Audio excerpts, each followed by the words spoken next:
For the first time in Trump's new term, inflation surged last month, hitting 5% annualized, up from just 1.9% over his first 6 months. Sadly for legacy media, it was not tariffs, it was federal spending, with the deficit up 20% over last year. Last week, the now infamous Bureau of Labor Statistics announced inflation, CPI, surged 0.4% in August, which is annualized 5% and double the previous month.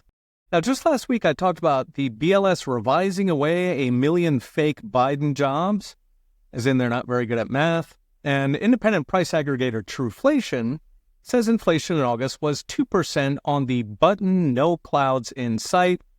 Still, the BLS remains the standard for everything from markets to policy, so let's break it down. Now, media was desperate to pin the CPI bump on tariffs, but in fact, just the previous day, wholesale PPI inflation came in at an actual decline, as in tariffs are not passing on.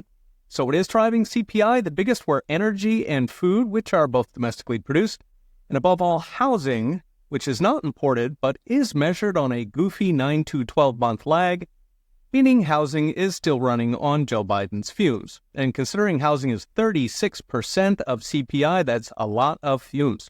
In fact, since Trump took office, the BLS says housing inflation shelter is up 2%, when actual housing prices, according to the Fed itself, fell 3%. In fact, take out the BLS's goofy housing costs and the entire jump last month disappears. Meanwhile, CPI for tariffed goods, so furniture, clothes, consumer electronics, were up less than overall inflation, as in the tariffs are not leading, they are following. So what are they following? The money, specifically the debt, including the mother of debts, the federal deficit. Starting with private debt, in July, revolving credit grew at an annual rate of 9.7%, while household debt is rising almost $200 billion per quarter, which is good for nearly 2% of extra inflation over a year. Bank loans, where commercial banks literally print up new dollars to lend to you, are up 6% annualized since Trump took office, and those are set to grow even faster if Trump's trillions in foreign investments start to flood in.